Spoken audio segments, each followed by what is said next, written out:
So, if you are listening to this, you have probably noticed that the era of infinite cheap protein is, well, it's basically over. Oh, absolutely. I mean, it is completely over. Yeah. We have officially hit the hard limits of our biological infrastructure. And welcome to today's deep dive, where we are going to unpack exactly what that means. Right, because, just think about your last grocery run. You walk up to the meat counter, you look at the price tag for a regular ribeye, and you just wince. The sticker shock is so real right now. It really is. And you probably throw it in your cart anyway, figuring, well, with prices this high, the cattle ranchers out in the country must be, experiencing this absolute golden age of profit. Which makes logical sense. But if you were to actually drive out to rural Kentucky or the plains of Texas today, you would find those exact same ranchers staring down bankruptcy. Yeah, literally liquidating their herds and just walking away from generations of family tradition. It's a massive systems failure.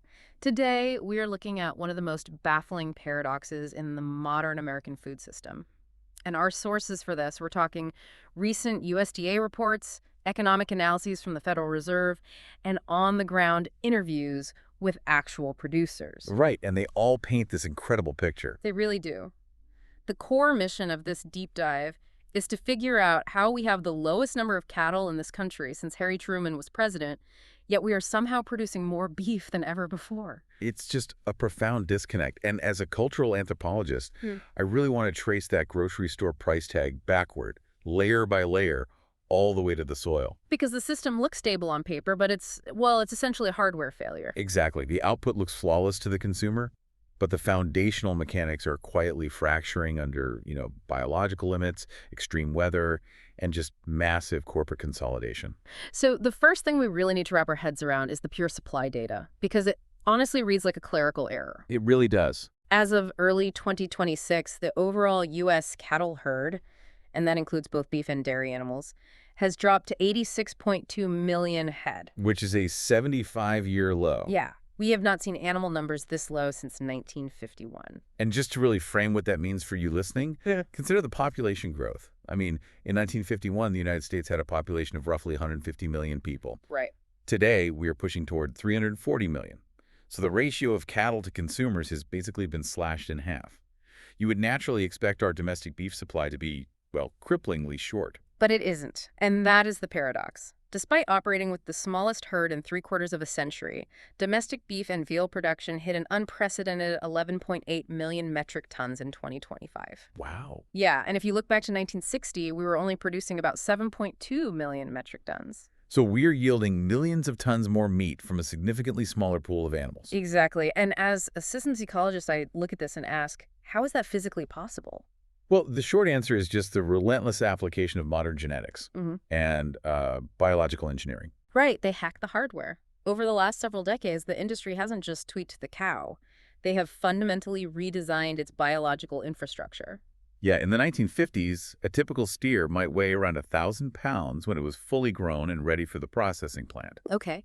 But today, through generations of highly selective breeding, focused mostly on feed-to-weight conversion and just building larger skeletal frames, that same animal routinely tips the scales at 1,500 pounds. That is wild. They added half a ton of weight to the standard animal. Half a ton. It's essentially like a logistics company cutting its fleet of delivery trucks in half, but reinforcing the chassis and doubling the length of the trailers. That is a great way to put it. Right. They can still haul the same amount of freight across the country, so on paper, the efficiency looks totally incredible. It is an absolute triumph of animal husbandry.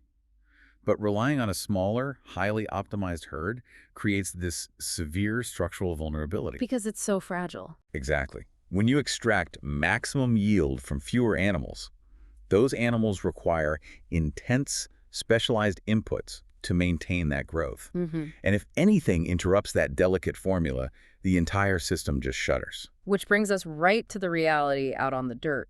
Raising a 1,500-pound biological freight truck does not happen in a vacuum. No, it does not. It requires an immense amount of fuel. And this explains why, despite the technological success of the breeding, the people actually doing the work are disappearing. Yeah, the human cost here is staggering. Between 2017 and 2022, the United States saw a 17% decline in total cattle operations. Thousands of farms just folded in a 5-year window. And from a cultural perspective, this is where we see what I call cultural deprecation. beef has always been a cultural baseline in America. Oh, for sure. Burgers, steaks on the 4th of July. Exactly. But the daily operational burn rate for a modern farmer is just staggering now. We aren't just talking about the cost of buying land, which is heavily inflated by urban sprawl. Right, it's the day-to-day survival. Yeah, a ranch requires diesel fuel to run the tractors, petroleum-based fertilizers to maintain the pasture grass, and you're constantly replacing heavily worn equipment parts. And over the last few years, the price of those basic inputs has just skyrocketed. And if you need to borrow money to cover those operating costs before your calves are ready to sell, you run straight into modern interest rates. Yeah, our sources had a really great interview with Amanda and Reed Hall, who run a farm in Kentucky. They outline how punishing the math is right now. The math just doesn't work. It really doesn't. You might have the acreage to add another 100 head of cattle, but borrowing the capital to buy those animals at an 8% or 9% interest rate turns a basic business expansion into a terrifying financial gamble. Right, because one bad season could literally cost you the entire farm. And that financial tightrope is made even more precarious by climate change. Cattle producers are just uniquely exposed to extreme weather. They really are. The Federal Reserve Bank of Kansas City actually published a paper detailing the devastating financial losses farms suffer during severe droughts. Yeah, when a region doesn't get rain, the pasture grass dies. And suddenly, the rancher can't rely on the land to feed those 1,500-pound animals. They have to purchase supplemental hay and grain just to keep the herd alive. And because the drought is usually regional, all your neighbors are looking for hay at the exact same time. Which causes the price of feed to spike precisely when you are most desperate for it. You bleed cash just keeping the animals breathing. Precisely. And we really have to factor in the demographics here. The median American farmer is now 58 years old. Wow, 58. That is one of the oldest workforces in the country. It is. And when a 58-year-old operator faces years of drought, inflated diesel costs, and punishing interest rates, they often make the very rational decision to just liquidate the herd and retire. Because the barrier to entry for a younger generation to take over is financially insurmountable. Exactly. But, the math still isn't fully adding up for me. If retail ground beef and steaks are sitting at historic highs at the supermarket, all that consumer cash has to be landing in someone's pocket. Right, that's the obvious question. If the system is so incredibly profitable at the retail end, why aren't the ranchers capturing any of that upside? That is the crucial bottleneck. Jason Clear, a beef cattle specialist at Texas A&M University, points out that the record prices ranchers are occasionally getting for their calves are instantly vaporized by their soaring operational expenses. They're basically just treading water. Yeah, and the reason they aren't capturing the retail profits is due to a severe structural bottleneck sitting right between the pasture and your plate. The meat packing industry. Right. Today, just 4 massive multinational corporations, giants like JBS, Cargill, Tyson Foods, and National Beef, they control over 80% of the U.S. cattle processing market. 80%. That level of consolidation is wild. It really is. If I am a rancher looking to sell my mature cattle, I don't have 50 independent local slaughterhouses bidding against each other for my business anymore. I likely have 1, maybe 2 corporate buyers in my entire geographic region. Which means the market basically ceases to be a true auction. These top 4 meat packers act as a toll booth. Right. They utilize forward contracts and captive supply agreements to secure the inventory they need well in advance. And that thins out the daily cash market. So when an independent rancher shows up to sell, the corporate buyer just dictates the terms. It's a take it or leave it scenario. The meat packer suppresses the price they pay to the farmer, processes the meat, and then turns around and charges the grocery store a massive premium. They capture the margin on both sides. Exactly. They squeeze the system. And the squeeze became so apparent that, impartially speaking, President Trump actually directed the Department of Justice to investigate those 4 specific meat packers for potential antitrust violations, price fixing, and market manipulation. Right, which was a huge deal in the industry. But simultaneously, to try and relieve the pressure on the consumer and lower retail prices, the administration drastically increased foreign beef imports. In 2024, they quadrupled the amount of beef allowed in from Argentina, hitting a record 4.64 billion pounds. And you can imagine how that lands with the domestic farmers. Oh, I'm sure they were furious. They are taking on the physical labor, the weather risk, the massive debt, only to be squeezed by a corporate monopoly on the domestic front and then immediately undercut by a flood of foreign imports. Yeah, this dynamic has sparked intense lobbying from groups like RCALF USA, who represent independent producers. Right. They are fighting aggressively for strict enforcement of product of USA labels, arguing that consumers deserve to know if their premium grocery dollar is supporting a struggling domestic farmer or just a foreign supply chain. And just when you think the system is stretched to its absolute limit, I mean, bottleneck processing, frustrated farmers, heavy reliance on imports biology throws a massive, unpredictable wrench into the gears. This is where the story takes a sharp turn into, like, agricultural quarantine. We have to talk about the New World screwworm. Ugh, yes. It is a devastating biological threat, and its sudden reappearance really highlights how fragile these international supply lines actually are. For those unfamiliar, the screwworm is a parasitic fly. But it doesn't just bite. It lays its eggs in the open wounds of living mammals. It's basically a horror movie. It is a scratch on a cow, a healing brand, even the unhealed navel of a newborn calf. When the larvae hatch, the maggots literally feed on the living tissue of the host animal. They eat it alive. Yeah. The United States had successfully eradicated this pest decades ago, pushing it all the way down through Central America. But recently, a severe outbreak swept through Mexico, making it less than 70 miles from the U.S. border. And the threat of that parasite reestablishing itself in the American South forced an immediate regulatory hard stop. Right.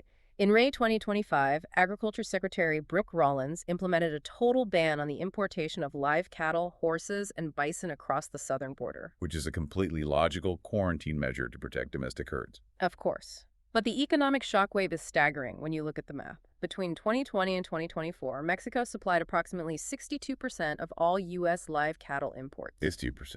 Yeah, those are animals brought across the border to be fattened up in American feedlots. Overnight, more than half of our live import supply is just severed by a flesh-eating parasite. If you connect the dots, the structural vulnerability is just glaring. We engineered a highly concentrated 1,500-pound animal. We consolidated the processing into a virtual corporate monopoly. Right. We squeezed the domestic producers with high costs, extreme weather, until herd numbers hit a 75-year low. And to fill the gap, we became deeply reliant on international supply. And then a single biological event shuts down the primary foreign artery. The entire agricultural supply chain is strung impossibly tight, so every external shock immediately translates to higher prices at the meat counter. So if the border is closed to live imports and our domestic herds are at historic lows, the obvious question from anyone outside the agricultural sector is, why not just breed more cows? Right, people always ask that. If the price of beef is high, why don't the farmers just ramp up production domestically? Because you cannot mandate a cow to reproduce faster. This is exactly what I call biological latency. Yes, expand on that. The system is hard-coded to be slow. You are dealing with the hard, uncompromising latency of biology. A manufacturing plant can run double shifts or spin up a new assembly line to meet demand next quarter, right? Sure. But cattle reproduction moves at the speed of nature. The system cannot scale to meet modern consumption rates. It is fundamentally incompatible. There's no shortcut. You can't just 3D print a herd. Exactly. Let's walk through that timeline because the sheer length of it is eye-opening. A cow has a 9-month gestation period. So if a rancher decides to expand their herd today, they wait 9 months just for the calf to hit the ground. And then after the calf is weaned, it enters what Amanda Hall called the middle school phase, which is also known as backgrounding. Right. Backgrounding is a critical step. Instead of sending a young, lightweight calf straight to an intensive feeding program, the rancher puts them out on cheaper pasture grass to naturally build their skeletal frame and muscle mass for several months. And once they have that structural frame, they are moved into the finishing phase, usually at a feedlot, where they are fed a specialized grain diet to add the final weight and, the intramuscular fat. The marbling that makes a steak tender. Exactly. So from the moment you decide to breed a cow, it takes roughly 2 to 3 years before that specific animal actually yields retail meat. That 2 to 3 year biological latency creates what economists call the 10-year cattle cycle. It is deeply counterintuitive. It really is. Think about it. If a rancher wants to permanently increase the size of their herd, they can't sell their female calves to the feedlot. They have to hold those heifers back to become breeding mothers. And by keeping females on the farm to breed, the rancher is actively removing supply from the current market, which drives today's beef prices even higher. So to fix the shortage 3 years from now, you have to make the shortage worse today. Spot on. And that requires an immense leap of faith from the farmer. You are asking a 58-year-old operator to take out an 8% loan to buy or hold on to breeding stock right now, betting that when the offspring finally go to market 3 years down the line, the corporate meat packers will actually offer a fair price. Which is a terrible bet.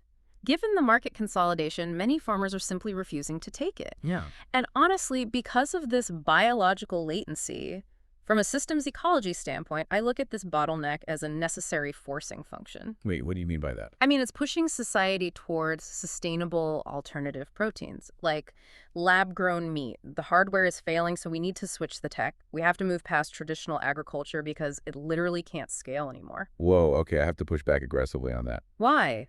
The math doesn't lie. Because you cannot logically patch a cultural identity with a tech product. But the system is breaking. I know, but forcing people to eat synthetic protein because they are priced out of real food won't create adoption. It will create massive cultural resentment. It's going to spark a kind of meat populism. Meat populism? Yes, the system isn't going to fix the supply. It's simply going to turn a cultural right-eating beef into an elite luxury asset, which completely strips the middle class of their dietary identity.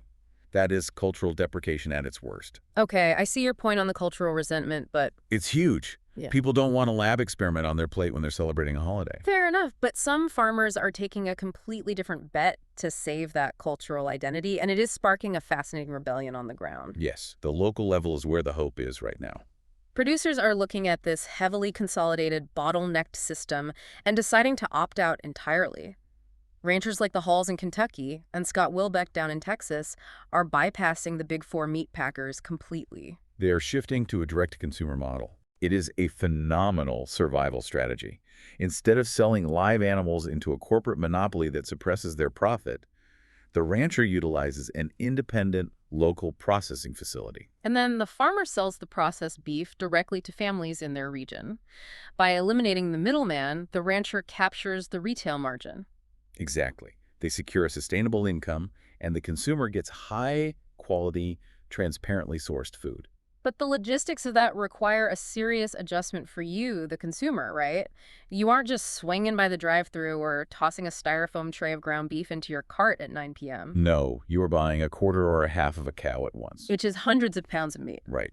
It fundamentally changes your relationship with food. It requires foresight. You have to invest in a deep freezer for your garage. You have to secure your order months in advance because those local independent processors only have so many slots available. We have been culturally conditioned to expect infinite, cheap protein available on demand. And that era is over. The direct-to-consumer pivot forces us to treat meat not as an endless commodity, but as an agricultural reality tied to seasons, local weather, and a specific farmer's labor. It is a massive reality check. So to pull all of this together, we have spent decades turning the cow into a marvel of biological engineering, doubling the output per animal. Yep. But we built that efficiency on a remarkably fragile foundation. The farmers managing those herds are caught in a brutal vice between severe droughts, soaring operational costs, and an aging demographic. And meanwhile, the processing side has been swallowed by a corporate oligopoly that just dictates prices. Leaving the entire system highly vulnerable to sudden shocks like the screwworm border closure. And because of the biological latency, the hard fact that cattle take years to reproduce, we cannot simply speed up the assembly line to fix it. The gears of the modern agricultural system are under immense strain, and it leaves us with a really critical question regarding the long-term horizon. We know the median American farmer is nearing retirement age. We know the financial barriers to entry are staggering for young people. So when this current generation of ranchers ages out over the next 20 years, who is going to own the land and the cattle? Will the remaining independent farms be absorbed by a handful of corporate monopolies, centralizing our food supply even further?